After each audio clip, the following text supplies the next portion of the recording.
എല്ലാവർക്കും നമസ്കാരം. ഞാൻ സരിത മഹേശ്വരൻ. ഇന്ന് ശ്രീകൃഷ്ണവിലാസ മഹാകാവ്യത്തിന്റെ 6ാമത്തെ സർഗത്തിലെ 64, 65, 66 എന്നീ 3 ശ്ലോകങ്ങൾ നമുക്ക് പഠിക്കാം. 3 ശ്ലോകങ്ങളിലും അനുഷ്ഠിപ്പ് വൃത്തം തന്നെയാണുള്ളത്. ഭഗവാന് ആ വലിയ പാറ അല്ലെങ്കിൽ ആ പർവ്വതം ഏറ്റി നിന്നിട്ടും യാതൊരു കുലുക്കവും ഉണ്ടായില്ല എന്നാണ് കവി ആദ്യം തന്നെ വർണ്ണിക്കുന്നത്. നമുക്ക് 64ാമത്തെ ശ്ലോകം ആദ്യം ചൊല്ലി നോക്കാം. നബാഹുരുൽബണസിരോ മുഖം ന സ്വേദബിന്ദുമത് ഭൂധരം വഹദസ്തസ്യ നിശ്വാസോ നത്വരാന്വിത.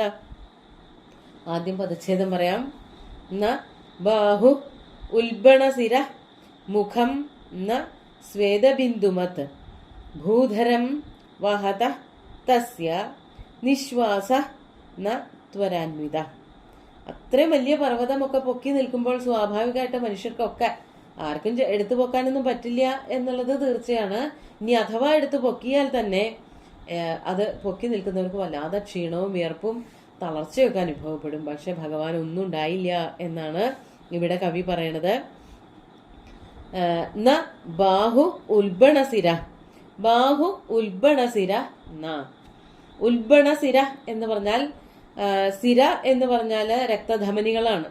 ഉൽബണമാവുക എന്ന് പറഞ്ഞാല് നല്ലവണ്ണം പുറത്തേക്ക് കാണാൻ പാകത്തിന് തടിച്ച് വിങ്ങി നിൽക്കുക. അപ്പോ ഈ ഞരമ്പുകളൊക്കെ കാണാൻ പാകത്തില് നിൽക്കുക. അതൊരു ആയാസം അനുഭവിക്കുമ്പോൾ ഉണ്ടാവുന്നതാണ്. ഇവിടെ പറയാണ് ഭൂധരം വഹത തസ്യ.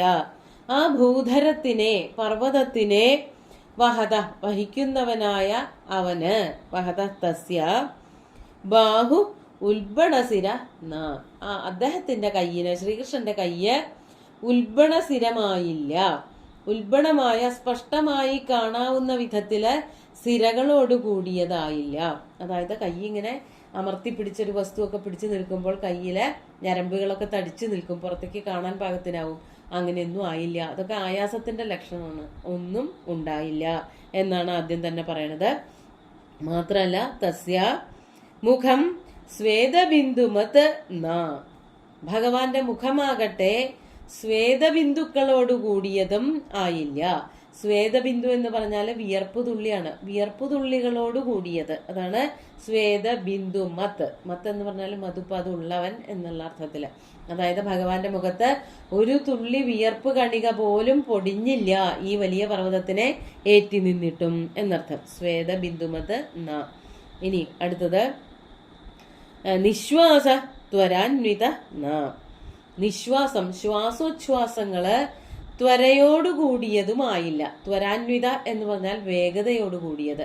എപ്പോഴാണ് ശ്വാസം വേഗം വേഗം കഴിക്കുക എന്നാണെങ്കിൽ ഇതുപോലെ ഭാരമുള്ള വസ്തുവകകളൊക്കെ എടുത്തു നിൽക്കുമ്പോഴാണ് ശരീരത്തിന് ക്ഷീണം തോന്നുക, വേഗം വേഗം ശ്വാസോച്ഛ്വാസം ഒക്കെ നടത്തുക. പക്ഷെ ഇവിടെ ഭഗവാൻ അത്ര വലിയൊരു പർവ്വതം ഏറ്റി നിന്നിട്ടും ഒരു ക്ഷീണവും അനുഭവപ്പെട്ടില്ല ഭഗവാന്.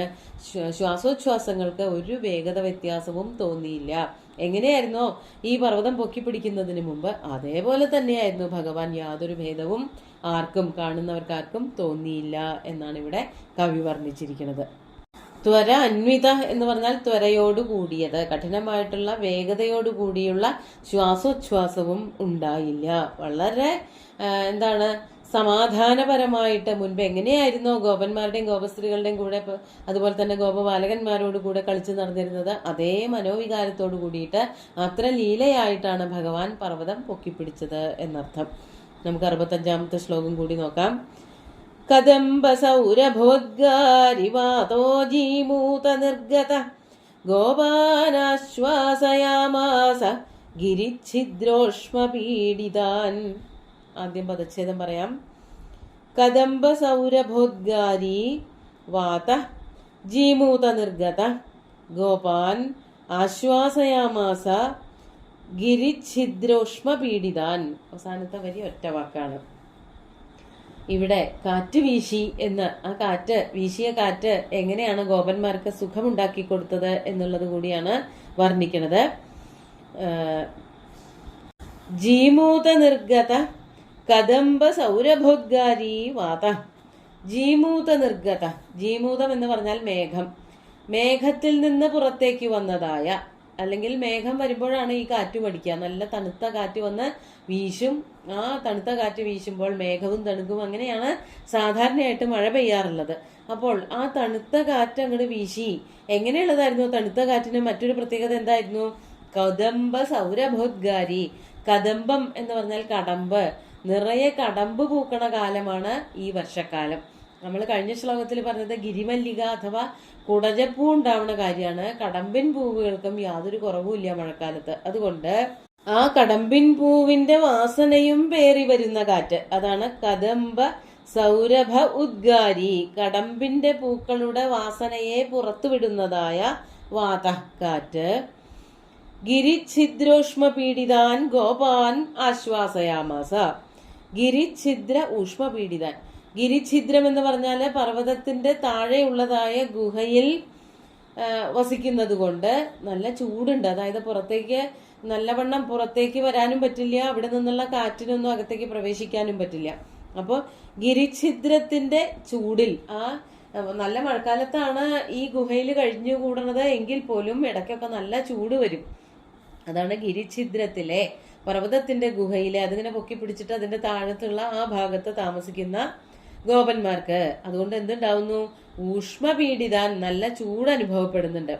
അങ്ങനെ ചൂടനുഭവപ്പെടുമ്പോൾ അതിൽ നിന്ന് രക്ഷ കൊടുക്കുകയായിരുന്നു ഈ കാറ്റ്. അതാണ് ഊഷ്മപീഡിതാൻ ഗോപാൻ ആശ്വാസയാമാസ. അങ്ങനെയുള്ള ഗോപന്മാരെ ഈ കാറ്റ് ആശ്വസിപ്പിച്ചു എന്നാണ് ഇവിടെ കവി വർണ്ണിക്കുന്നത്. അതായത് ഗോപന്മാര് പശുക്കളെയും കൊണ്ട് മഴവെള്ളത്തിൽ നിന്നും അല്ലെങ്കിൽ ഇന്ദ്രന്റെ കോപത്തിൽ നിന്നും രക്ഷപ്പെടാൻ വേണ്ടിയിട്ട് ഈ പർവ്വതത്തിലെ ഗുഹയിൽ കയറിയിരുന്നു. ഭഗവാൻ കാണിച്ചു കൊടുത്ത, പർവ്വതം പൊക്കിയിട്ട് താഴെ കാണിച്ചു കൊടുത്ത ഗുഹയിലിരുന്നു.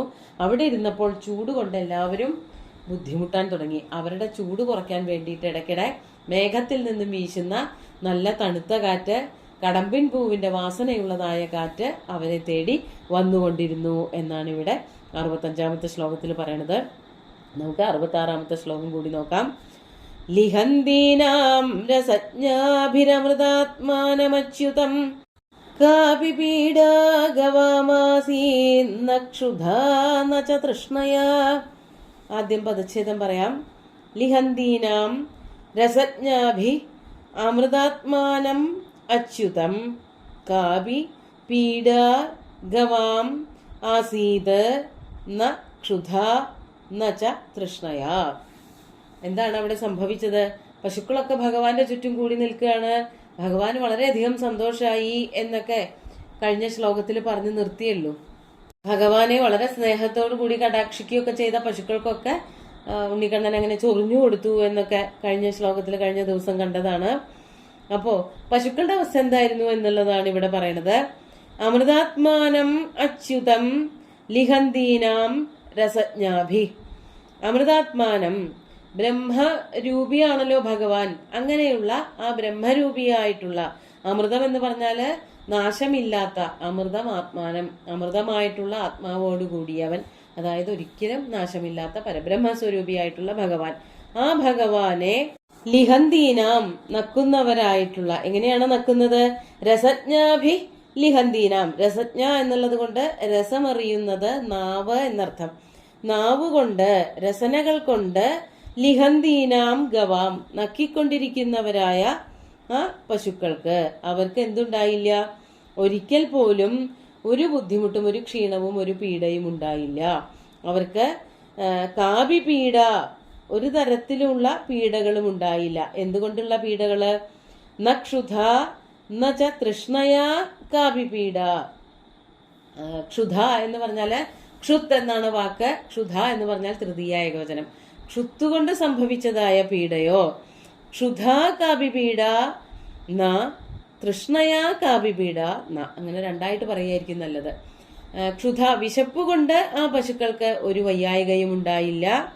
അതുപോലെ തന്നെ തൃഷ്ണയ, ദാഹം കൊണ്ടും അവർക്ക് യാതൊരു ദുരിതങ്ങളും ഉണ്ടായില്ല. അതായത് അവരുടെ നാവ് കൊണ്ട് ഭഗവാനെ നക്കി എന്നാണ് പറയണത്. അങ്ങനെ നക്കുക എന്നൊക്കെ പറഞ്ഞാല് ആ സ്നേഹപ്രകടനാണ്.